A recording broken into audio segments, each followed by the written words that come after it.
ఇప్పుడు ఈ మాసపు పద్యం ఎప్పుడెప్పుడు అని ఎదురు చూస్తే అశ్విన్ పిల్లార్ శెట్టి అద్భుత గానం.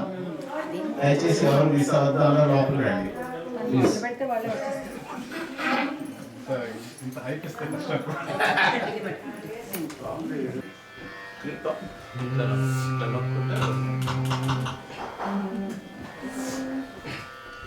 సువక్షోజ కుంభాం సుధా పూర్ణకుంభాం ప్రసాదావలంబాం ప్రపుణ్యావలంబాం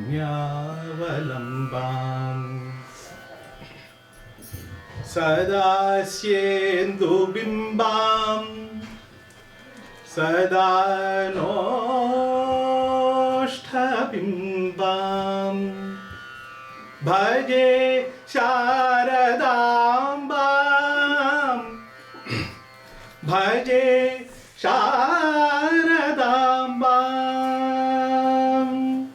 అజస్రం మదంబాం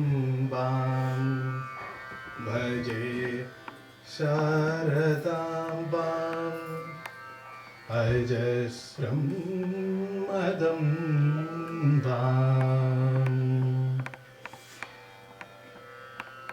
సభా సరస్వతికి నా నమస్సులు. అమర భాష పంచదార అయితే తెలుగు భాష క్షీరధార.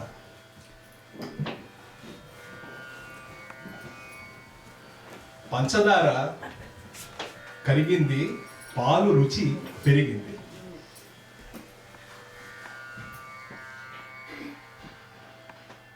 బహుశా ఈ యొక్క మధురమైన కలయిక అయిన ఈ అదృష్టం ఏదైతే ఉందో అది తెలుగు భాషకే దక్కింది. ఒక మహాకవి తన రచనని ముందుకు పట్టుకెళ్తున్నప్పుడు దాంట్లోని ఆ శిల్ప నిర్మాణం జరుగుతున్నప్పుడు ఎన్నో ఒక ప్రయోగాలు చేయడం జరుగుతుంది. ఒక టూల్ కిట్ అనొచ్చు, మనం ఒక టూల్ కిట్ పెట్టుకుంటారు వారు. దాంట్లోని ఒక గొప్ప ఆయుధం వాళ్ళకు ఉన్నది భాష. అంటే సంస్కృతాన్ని ఎప్పుడు వాడాలి, ఎలా వాడాలి, తెలుగుని అచ్చ తెలుగుని ఎప్పుడు వాడాలి, ఎలా వాడాలి, ఆ ఒక్క నేర్పు ఉన్న మహాకవులు మన తెలుగు భాషలో ఉన్నంత మంది ఇంకా నాకు తెలిసి ఇతర భాషల్లోని అంతమంది కనిపించారు. ఈ యొక్క అదృష్టం నిజంగా చెప్పాలంటే కొంచెం మనం గర్వంగానే చెప్పుకోవచ్చు. సంస్కృత కవులకు కూడా మేబీ కొంచెం తక్కువగా లభించిందేమో. ఎందుకంటే వాళ్ళ భాషే ఆ ధాటి, ఆ ప్రౌఢత్వం సహజ గుణం సంస్కృతానికి. ఉదాహరణకి సంస్కృతంలోని మహాపండితుడైన కవి మురారి అనర్ఘరాఘవం అనే రచన చేశారు ఆయన. దాంట్లోని దశరథుడు పరిపాలిస్తున్నప్పుడు శ్రీ మహావిష్ణువు ఏ స్థితిలో ఉన్నాడు అనే ఒక అంశాన్ని ఆయన చెప్పదలిచారు. సంస్కృత ధాటి ఎలా ఉంటుందో ఉదాహరణకి చెప్తున్నాను. దత్తేంద్రాభయ విభ్రమోద్భుత భుజా సంభార గంభీరయా దత్తేంద్రాభయ విభ్రమోద్భుత భుజా సంభార గంభీరయా తద్భృత్య శిథిలీకృత త్రిభువన త్రాణాయ నారాయణః అంతస్తోష తుషార సౌరభ మయశ్వాసానిలాపూరణ ప్రాణోత్తుంగ భుజంగ తల్పం అధునా భద్రేణ నిద్రాయతే భద్రేణ నిద్రాయతే. ఆ ఎత్తుగడలోనే మనకి ఏదో ఇక్కడ ఒక అద్భుతం జరుగుతుంది. ఒక పౌరుషంతో కూడిన ఒక ప్రయోగం. దత్తేంద్రాభయ విభ్రమోద్భుత భుజా సంభార గంభీరయా అని మొదలుపెట్టాడు. ఇంకా దీన్ని మెత్తపరచడం అనేది ఉండదు. ఇంకా అంటే ఏదో గెట్టైన విషయమే చెప్తున్నారని మనం తెలుసుకోవాలన్నమాట. ఏమిటి అసలు విషయం అంటే, మురారి ఎందుకు మహాకవి అంటారు? భాష ప్రయోగించడమే కాదు, ఆ భావం కూడా అంత గొప్పగా ఉంటుంది. విష్ణుమూర్తి మామూలు కన్నా కొంచెం ఇంకా హాయిగా పడుకున్నాడట. అందరం ఏమనుకుంటాం, అవును దశరథుడు మహా పరాక్రమవంతుడు, ఆయన చేస్తున్న ధర్మ పరిపాలన, దుష్ట శిక్షణకి విష్ణుమూర్తి హాయిగా రెస్ట్ తీసుకుంటున్నారు అనుకుంటాం. కానీ అది కాదంట, అంత సులువుగా వదిలేడు ఒక మహాకవి. దానికి చెప్పిన ఎందుకు అనే ఆ ప్రశ్నకి చెప్పిన జవాబు మురారి ఏంటంటే, మనం ఎన్నో వందల సంవత్సరాల క్రితం రాసిన అనర్ఘరాఘవాన్ని మనం ఈనాడు మనం వాడే సదుపాయాలు వాటన్నిటి నుంచి మనం కనెక్ట్ చేసుకోవచ్చు అనమాట. ఎయిర్ మ్యాట్రెస్ తెలిస్తే మురారి అర్థమవుతారు. మనకి ఒక పరుపులో మన గాలి నింపి అది పూర్తిగా నిండకుండానే మనం దాని మీద పడుకున్నాం అనుకోండి, కొంచెం ఇటు అటుగా అంత కంఫర్టబుల్గా ఉండదు, ఇబ్బందిగా ఉంటుంది. కానీ అదే బాగా దాన్ని పూర్తిగా నిండే వరకు మనం ఉండి ఫుల్లీ ఇన్ఫ్లేటెడ్ ఆ పరుపు మీద మ్యాట్రెస్ మీద పడుకుంటే మనకు ప్రశాంతంగా నిద్రపడుతుంది. అదే పరిస్థితి అంటే విష్ణుమూర్తికి, శ్రీ మహావిష్ణువుది కూడా అదే స్థితి. అది ఎందుకు ఆ పరుపులో గాలి ఎలా వచ్చింది, ఏమైంది అనేది అది మురారి చెప్పే చమత్కారం. మనకి ఎయిర్ మ్యాట్రస్లు ఉన్నాయి, కానీ మన శ్రీ మహావిష్ణువుకి ఎయిర్ మ్యాట్రస్ ఒకలే ఉన్నారు, అనంతుడు, ఆదిశేషుడు. ఆదిశేషుడు మీద పడుకున్న శ్రీ మహావిష్ణువు ఏమైందంట, దశరథుడు ఎంత గొప్పగా దుష్ట శిష్ట రక్షణ చేస్తున్నాడంటే, ఈ దుష్టులందరినీ ఆయన దురిమేస్తున్నప్పుడు భూభారం తగ్గిపోయింది. ఆ భూమిని మోస్తుంది ఎవరు? ఆదిశేషుడు. ఆ సడన్గా మన మీద ఉన్న బరువు ఏదో మనకు కొంచెం తేలికైంది అనుకోండి, మనం ఏం చేస్తాం, అమ్మయ్యా అనుకుంటాం కదా, ఊపిరి పీల్చుకుంటాం. అలాగా ఆదిశేషుడు ఒకసారి అమ్మయ్యా ఊపిరి పీల్చుకున్నాడంట. దానివల్ల ఆ ఎయిర్ మ్యాట్రస్లోని గాలి పెరిగి విష్ణుమూర్తి ఇంకా హాయిగా నిద్రపడుతుందంట. అది మురారి చమత్కారం. దత్తేంద్రాభయ విభ్రమోద్భుత భుజా సంభార గంభీరయా తద్వృత్యా శిథిలీకృత త్రిభువన త్రాణాయ నారాయణ అంతస్తోష తుషార సౌరభమయ శ్వాసానిలాపూరణ. అనిలం శ్వాసానిలం అంటే అది అందులో ఉన్న ఆ ప్రయోగంలోని మనం అంత విడదీసుకుని చూస్తే కానీ మనకి ఆ అందం పూర్తిగా మనం ఆస్వాదించలేము. ప్రాణోతుంగ భుజంగ తల్పం అనగా తల్పం అని కూడా మాట వాడేశారు ఆయన. అధునా భద్రేన నిద్రాయతే. ఇది సంస్కృత ధాటి. మరి తెలుగు సుమవాటి.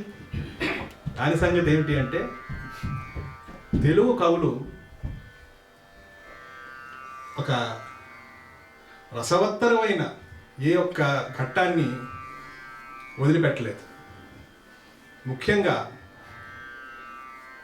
ఈ మాటకు వస్తే, తెలుగు జాతికి మొట్టమొదటి జ్ఞానపీఠాన్ని అందించిన మహాకవి, కవి సమ్రాట్ విశ్వనాథ సత్యనారాయణ గారు రామాయణంలో చేసిన ఒక రస గుళికలతోటి నింపేశారనమాట కల్పవృక్షాన్ని, రామాయణ కల్పవృక్షాన్ని. దాంట్లోని ఒక మహాకవి సంస్కృతాన్ని, తెలుగుని ఆ రసస్ఫురణ కలిగించడానికి, ఔచిత్యభరితమైన రసస్ఫురణ కలిగించడానికి ఎలాగ వినియోగిస్తారు అనేది ఆయన మనం పద్యం తీసుకుంటే మనకి స్పష్టంగా తెలుస్తుంది అన్నమాట. రామాయణంలోని ప్రముఖమైన పాత్రలు ఎన్నో ఉన్నాయి, అద్భుతమైనవి. కానీ ఎక్కువగా లక్ష్మణస్వామి, అమ్మవారు, శ్రీరాములు వారు వీళ్ళందరూ గురించి మాట్లాడుకుంటున్నాం. హనుమంతుల వారైతే ఇంకా చెప్పాల్సిన అవసరమే లేదు.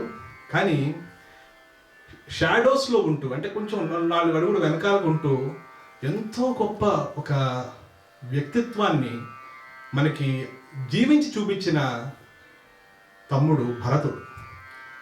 అందుకనే వాల్మీకి రామాయణంలోని ఆయన అంటారు, దేశే దేశే కలత్రాణి దేశే దేశే చ బాంధవ తంతు దేశం న పశ్యామి యత్ర భ్రాత సహోదర అని లక్ష్మణుణ్ణి ఉద్దేశించి అప్పుడు రాముడు చెప్తాడు, కానీ నాకు అనిపిస్తుంది ఇది భరతుడికి కూడా ఎంతో వర్తిస్తుంది.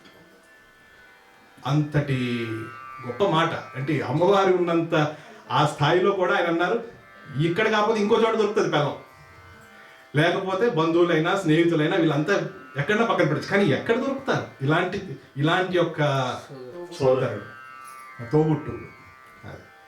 ఎంతటి వరకు అంటే మనకి రామాయణం గురించి చెప్తున్న కొన్ని వ్యాఖ్యానాల్లో ఒకటి విని నేను చాలా సంతోషించాను. అంటే ఆ భరతుడి యొక్క క్యారెక్టర్ స్కెచ్ అంటారు కదా, అది చెప్పడానికి ఉదాహరణ అంటే అంటారంటే, ఒకసారి రాముడు ఇలాగ వనవాసానికి బయలుదేరినప్పుడు ఆ వనాన్ని దాటి ముందుకు వెళ్తున్న తరుణంలోని అక్కడ ఒక వనదేవత రాముల వారి ఆయన ఆశీర్వాదం తీసుకుందామని అక్కడ వేచి ఉండి ఆయన బయటికి వస్తున్నప్పుడు, స్వామి మీకు నా అదృష్టం, నా పూర్వజన్మ సుకృతం ఇలాగ మిమ్మల్ని కలవడం అని అంతా మాట్లాడిన తర్వాత రాముడు ఆవిడ్ని ఆశీర్వదించి, నేను ఒక్క చిన్న విజ్ఞప్తి చేయొచ్చా, ఒక విన్నపం చేయొచ్చా మీతోటి అంటాడు అనమాట. అంటే ఆవిడంటే తప్పకుండా చెప్పండి స్వామి అని. అంటే ఇప్పుడు నేను వచ్చిన దారిలోని ఎన్నో ముళ్ళు రాళ్ళు, అంటే షార్ప్ రాళ్ళు ముళ్ళులు అన్నీ ఉన్నాయి. నా వెనకాల నా తమ్ముడు వస్తాడు, అది ఏది ఆయనకి గుచ్చుకోకుండా, ఆయన తగలకుండా అవన్నీ తీసేయి. వనదేవత కదా నువ్వు, నీకు ఆ మహిమ ఉంటుంది కాబట్టి అన్నీ తీసేసి, అదంటే ఒక పూల బాటలా ఉండాలి అంటే తప్పకుండా చేస్తాను స్వామి మీరు చెప్పిన తర్వాత. కానీ ఒక చిన్న ప్రశ్న నాకు, ఇక్ష్వాకు వంశంలో పుట్టిన రాజకుమారుడు, అతి వీర పరాక్రమవంతులు ఉంటారు, అలాంటిది మీ తమ్ముడు అంత కోమలుడా, అంత సున్నితుడా, ఈ 4 ఇలాగ చిన్న ముళ్ళు గుచ్చుకున్నాయో రాళ్ళు గుచ్చుకున్నా ఇంకా బాధపడిపోతూ కూర్చుంటారా అంటే, అప్పుడు రాముడు అన్నమాట, నువ్వు అన్నది నిజమే, మా వంశంలోని ముఖ్యంగా ఇప్పుడు నా వస్తున్న తమ్ముడు చాలా గొప్ప వీరుడు, ఆయనకి గుచ్చుకుంటే ఆయన బాధపడ్డు, ఆయనకి గుచ్చుకోగానే వచ్చేది ఏంటి, మా అన్న ఈ బాటలో నడిచి వెళ్ళాడు, ఇది ఆయనకి కూడా గుచ్చుకుని ఉంటుంది, ఆయనకి ఎక్కువ బాధపడతాడు. అది భరతుడి క్యారెక్టరైజేషన్. ఒక అద్భుతమైన చిన్న, నేను డైగ్రెస్ అయి మళ్ళీ వస్తాను ఇంట్లోకి, ఎందుకంటే భరతుడి యొక్క ఈ విశ్వనాథ్ గారి పద్యం మనకి ఎప్పుడు మనం ఆస్వాదించగలం అంటే, ఆ చెప్తున్న ఆ విషయం ఏదైతే ఉందో ఆ కాంటెక్స్ట్ తెలుసుకోవాలి, ఆ వ్యక్తి ఎవరు, అక్కడ దాన్ని ఎవరి గురించి మాట్లాడుతున్నారు ఆయన, అందుకని ఈ ప్రయోగాలు ఎందుకు ఆయన చేయాల్సి వచ్చింది. మాడుగుల నాగఫణి శర్మ గారు ఒక అవధానం చేస్తుంటే ఆయనకు ఒక సమస్య ఇచ్చారనమాట. ఒక ఆవిడ సమస్య ఏంటంటే, భరతుడు ఎదిరించి రాముని భాగమడిగే, అది సమస్య. అద్భుతంగా కూర్చారు ఆయన. అకట కష్టాల కడలి నీకొకనికేనా, ఫస్ట్ లైన్లోనే భరతుడి యొక్క వ్యక్తిత్వం వచ్చేసింది. ఇంకా అక్కడ ఎంతో మహాకవి, గొప్ప మహాకవి, మహాపండితులు కాబట్టి ఆయనకి అలా స్ఫురించింది అనమాట. అకట కష్టాల కడలి నీకొకనికేనా, సుఖ సముద్రము తేలె సఖులే అంత, నన్ను మరచితివేమి రామన్నా, అనుచు భరతుడెదిరించి రాముని భాగమడిగే.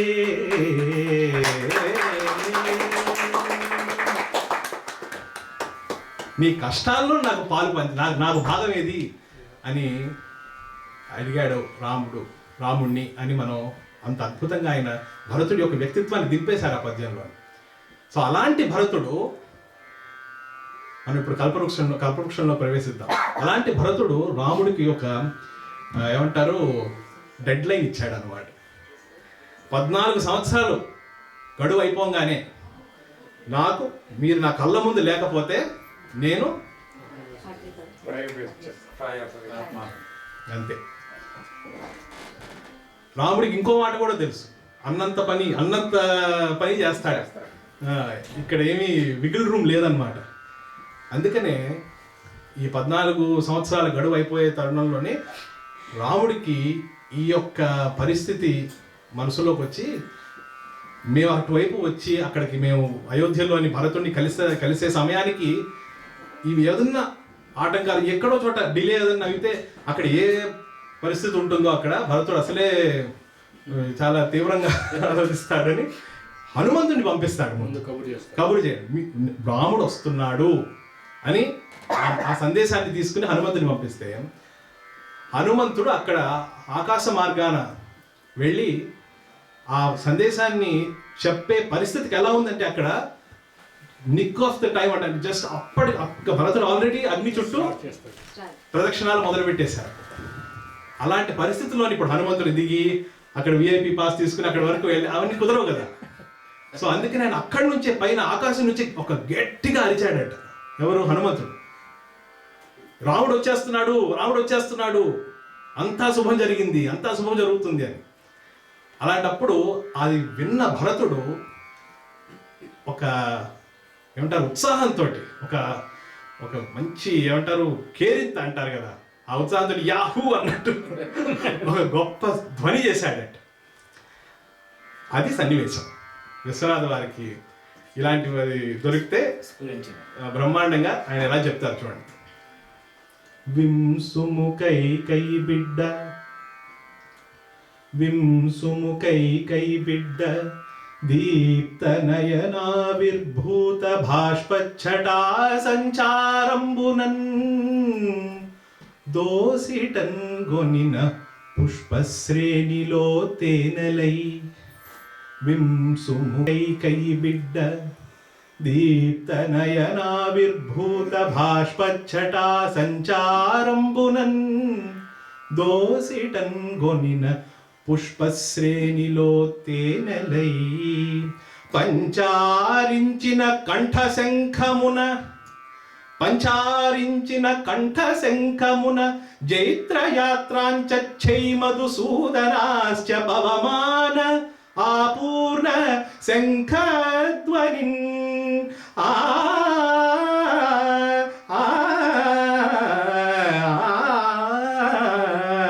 శంఖధ్వనిన్.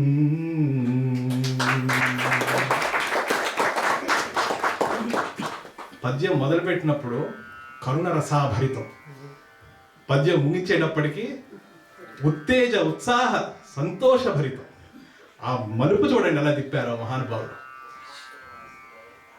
వింసుము కై బిడ్డ, అచ్చ తెలుగు. వింసుము కై బిడ్డ, ఆ బిడ్డ అనే పదం వాడే చూసారా, అక్కడ తెలిసిపోతుంది అనమాట ఒక మహాకవిని యొక్క ఏమంటారు ఫింగర్ ప్రింట్, ఆయన పంజా అని చెప్పాలి. ఎందుకంటే అది సాభిప్రాయం అనే ప్రయోగం, అది ఊరికే ఏదో గట్టెక్కించడానికి వాడింది కాదు. మన మనసులోని ఆ స్థితి, ఆ దీనమైన స్థితి, భరతుడి యొక్క ఆ పరిస్థితిని మనకి స్ఫురింప చేయడానికి. ఇంకా ముందుకెళ్తే దీప్తనయనా విర్భూత భాష్పచ్చటా సంచారంబునన్, దోసిటన్ గొనిన పుష్పశ్రేణిలో తేనెలై. ఆయన కంట్లో నీళ్లు ఆగట్లేదంట. మా అన్న ఇంకా రాలేదు, మా అన్నకి ఏమైందో, మా అన్న ఏంటి ఇలా అయిపోయిందని. ఆ నీరంతా కన్నీళ్ళన్నీ ఆయన చేతిలో పువ్వులు ఉండి ఆ పువ్వులు పట్టుకుని ఆయన ప్రదక్షిణాలు చేస్తున్నారు అగ్ని చుట్టూ. అవన్నీ ఎలా పడ్డాయంటే ఆ పువ్వుల మీద, ఆ పువ్వులన్నీ కూడా అవి తేనెలు వాటి నుంచి బయటకు వచ్చినట్టు ఆ దృశ్యంలో కనిపిస్తుందట. కానీ తర్వాత ఆ హనుమంతుడి యొక్క వార్త వినగానే పంచారించిన కంఠశంఖమున, అప్పుడు ఆయన కంఠశంఖం నుంచి ఏ విధంగా వచ్చింది ఆ ధ్వని. ఇక్కడ చిన్న మాట చెప్తారన్నమాట పెద్దలు. విశ్వనాథ వారు రాస్తున్నప్పుడు ఈ యొక్క శ్లోకాన్ని, ఈ పద్యాన్ని ఇక్కడ వరకు రాసి అక్కడ ఆగిపోయిందని ఆయనకి ఇంకా తోచట్లేదు ఎలా చెప్పాలి. భరతుడి యొక్క ఆ యొక్క స్వరం ఎలా ఉంటుంది అని, దాన్ని ఎలా పోల్చాలి, ఏం చేయాలంటే ఆయన పెట్టి వెళ్ళిపోయారంట. పెద్దవాళ్ళు చెప్పేది ఏంటంటే ఆయన వచ్చేటప్పటికి అది ఆల్రెడీ అక్కడ రాసి పెట్టి ఉంది అని. పంచారించిన కంఠ శంఖమున జైత్రయాత్రాంచై మధుసూదనాశ్చ పవమాన ఆపూర్ణ శంఖధ్వనిన్ అని పూరింపబడింది. సంస్కృతం చూడండి అక్కడ ఎంత నింపారు. జైత్రయాత్రాంచై మధుసూదనాశ్చ, మధుకైటబులని వేల సంవత్సరాల యుద్ధంలోని ఓడించి, వేల సంవత్సరాల తర్వాత దిగ్విజయంగా వైకుంఠానికి వస్తున్నప్పుడు విష్ణుమూర్తి ఊదిన పాంచజన్యం ఏ విధంగా ఆ స్వరం ఉంటుందో భరతుడి కంఠం నుంచి ఆ స్వరం వచ్చింది. ఔచిత్యం, ఒక మహాకవి ఎంత రసవత్తరంగా చెప్తున్నా ఔచిత్యం కోల్పోడు. మనందరికీ తెలుసు లక్ష్మణస్వామి ఆదిశేషుడి యొక్క అంశతో పుట్టినవారని, భరతుడు శంఖం అంశంతో పుట్టినవారు. పాంచజన్యం ఆ అంశతో పుట్టిన ఆయన అరిస్తే పాంచజన్యం పూరించినట్టే ఉంటుంది కదా. దాంట్లో ఔచిత్యం ఎంత బ్రహ్మాండం. జైత్ర యాత్రాంచ చై మధుసూదనాశ్చ పవమాన ఆపూర్ణ శంఖధ్వని, అది కూడా నిండుగా ఊదినట్టు వచ్చింది అనమాట. సో ఇది ఒక తెలుగు కవి యొక్క నేర్పు, ఒక అద్భుతం. ఆయన ఆయన తెలుగు భాషలోనే ఇది మనం చూడగలం అనిపిస్తుంటుంది నాకు. అలాగే ఇలా మనం అన్ని కలిపి రాస్తున్నారు మనోళ్ళు. ఇది దేనికి అది రాశారా లేదా అని చూడాలనుకుంటే అది మనకి ఇంకా శ్రీనాథుడి రచనలోని మనకి కనిపిస్తుంటుంది. ఒక సన్నివేశం కొంచెం రౌద్రంతో నిండి ఉన్న సన్నివేశానికి ఆయన వాడే ప్రాసతో సహా ఆయన ఎంపిక చేసుకునేది అంత దుష్కరంగా ఉంటుంది అన్నమాట. కాశీఖండంలోని వ్యాసుడు శిష్యులతో పాటు భిక్షాటన చేస్తుంటాడు. కాశీలో భిక్ష ఎవరు వేరు. ఆ రోజులు గడిచిపోతుంటాయి, అందరికీ ఆకలి వేసేస్తుంది, ఈయనకు కూడా చిరాకు వచ్చేస్తుంది అనమాట. వ్యాస మహర్షికి, అంతటి గొప్ప వ్యక్తి. ఆయనకి ఒక స్థితి తర్వాత కోపం వచ్చేసి ఆయన ఇంకా కాశీ నగరాన్ని శపించడానికి సిద్ధమైపోతాడు. అప్పుడు శ్రీనాథుడు ఒక పద్యం రాస్తాడు. కుక్షిప్రోద్భవ నిష్ఠురక్షుతిత దుష్క్రోధాంధకారుండుడై క్షా ప్రాస కుక్షిప్రోద్భవ నిష్ఠురక్షుతిత దుష్క్రోధాంధకారుండుడై కన్నులు రెండులు చిమ్మ చీకటులుగా సంరంభ సుంభద్యతిన్ క్షేత్ర ప్రేక్ష ఛాత్రులు భీతి నుండ కడనుద్దేగింపు హట్టంబునన్ భిక్షాపాత్రము రాతి మీద శతదా భిన్నంబుగా చేసెడిన్ అని. కుక్షిప్రోద్భవ అన్నప్పుడు ఇంకా తర్వాత వేసుకో, ఇంకా తప్పదు, ఇంకా మొదలు పెట్టేశారు. కుక్షిప్రోద్భవ నిష్ఠురక్షుతిత దుష్క్రోధాంధకారుండుడై చక్షుల్ రెండులు, అక్కడ చక్షు రాయాలి, చక్షుల్ రెండులు చిమ్మ చీకటులుగా సంరంభ సుంభద్గతిన్. ఆ నడకలోనే చూడండి ఆ వ్యాసుడి యొక్క ఆ ఒక్క కోపం అనేది మనకు తెలుస్తుంటుంది. అది ఆ మహాకవి ప్రేమ. సంస్కృత ధాటిని అందించగలరు. ఇలాగ మనకి గోదావరి తీరాన ఆయన పయనించినప్పుడు ఒక అద్భుతమైన తెలుగు సుమ వాటిలోని మనని ఆయనతో పాటు పట్టుకు వెళ్ళి ఇక్కడ మనని విహరింప చేయగలరు. ఆంధ్ర భువన మధ్యపు పుండరీకంబు, శ్రీనాథుడి పద్యం. ఆంధ్ర భువన మధ్యపు పుండరీకంబు సప్త గోదావర జలము తేనే బ్రహ్మ సంవేద్యాది బహుతీర్థములు రేకులు అకరులు చారు దివ్య స్థలములు నాలంబు లవనాబ్ధి వేళా విభాగంబు కళ్యాణ భోగ మోక్షములు తావి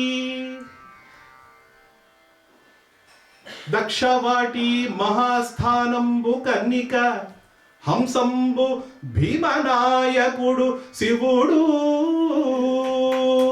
గౌతమి గంగ కౌంతేయ పుణ్యనదులు తుల్య భాగము చేసేది దుమ్మికొనరు భువన సంభావ్యమైన ఈ పుణ్యభూమి సంసార తాప శాంత్యౌషధంబు.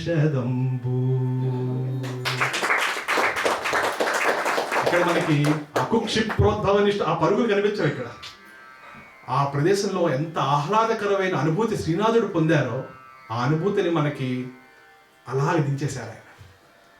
ఆంధ్ర భువన మధ్య, ఆ ఊహ చూడండి. ఆంధ్ర మండలం అంతా ఒక పుండరీకం, తెల్లటి కమలంలా కనిపిస్తుంది. దానికి కూడా ఔచిత్యం ఎక్కడ అదన్నా. అది ఎందుకంటే ఆయన చెప్తుంది ఇక్కడ ద్రాక్షారామంలో ఉన్న భీమశంకర స్వామి గురించి.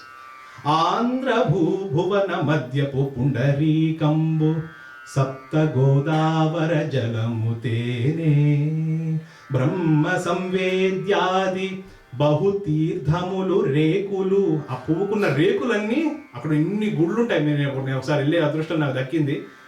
అద్భుతమైన క్షేత్రాలు. బ్రహ్మ సంవేద్యాది బహుతీర్థములు రేకులు ఆకరులు చారు దివ్య స్థలములు నాలంబు. ఆ సముద్రంలో కలిసే ఆ నాలం లవనాబ్ధి వేలా విభాగంబు కళ్యాణ భోగ మోక్షములు తావి. శ్రీనాథుడు అక్కడే చెప్పాడు కదా, కస్తూరిక భిక్షాదానం ఇవరా అంటే. సాంప్రదాయ తెలుగుగా తీసిన కస్తూరిక భిక్షాదానం ఇవరా ఎలా ఎక్కడ అంటే దక్షారామ చిలుక్యవర గంధర్వాప్సరో భామిని వక్షోజద్వయ కుంభి కుంభములపై వాసిల్లు తద్వాసనలని. అందుకే ఆయన కళ్యాణ భోగం అని కూడా రాశాడు. భోగ మోక్షములు, కానీ అది ఇది ఉంటే అది మర్చిపోకూడదు. మరి కళ్యాణ భోగ మోక్షములు తావి. ఆ పుండరీకం ఏదైతే ఉందో దాని మీద వస్తున్న ఆ చల్లటి ఆ సువాసన, ఆ పరిమళం, కళ్యాణ భోగ మోక్షములు. దక్షవాటి మహాస్థానంబు కర్ణిక, పువ్వు మధ్యలో ఉన్న దుద్దు. దక్షవాటి మహాస్థానం ద్రాక్షారామం. అది అక్కడి వరకు వదిలేదు. ఈ అందమైన ఈ పువ్వులోని ఇంకో మహోద్భుతం ఉందంట. ఒక తెల్లటి హంస కూర్చుందంట. ఆ హంస ఎవరు? దక్షవాటి మహాస్థానంబు కర్ణిక హంసంబు భీమనాయకుడు శివుడు గౌతమి గంగ కౌంతేయ పుణ్యనదులు తుల్య భాగము చేసేరు దుమ్మి కొనరు భువన సంభావ్యమైన ఈ పుణ్యభూమి. శ్రీనాథుడు మన కవుల మహాకవుల యొక్క సంప్రదాయం ఏంటంటే అన్ని రసాలు తిరిగి తిరిగి తిరిగి ఆఖరికి కలిసేది శాంతరసంలో. భువన సంభావ్యమైన ఈ పుణ్యభూమి సంసార తాప శాంతి ఔషధంబు అని అంతటి పూర్తి వర్ణనని శాంతి రసంలోని కలిపి మనందరికీ ఒక గొప్ప అజరామరంగా నిలిచిపోయే ఈ పద్యాన్ని అప్పచెప్పారు ఆయన. ఇదే మన వారసత్వం. ఇలాంటి మహాకవులు అందరి వారసత్వాన్ని పొందిన మనందరం ఎంతో అదృష్టవంతులు. వీటిని అధ్యయనం చేయడానికి ఒక జీవితకాలం సరిపోదు, కానీ మనం ఆ కృషి చేస్తూనే ఉండాలి. నాకు ఈ అవకాశం ఇచ్చిన అందరికీ, పెద్దలందరికీ, ముఖ్యంగా ఇంత గొప్ప సాహిత్యాన్ని మనకు అందించిన ఈ మహాకవుల పాదాలకి నమస్కరిస్తూ ఈ మాస పద్యంతో ఈ నెల సెలవు తీసుకుంటున్నాను.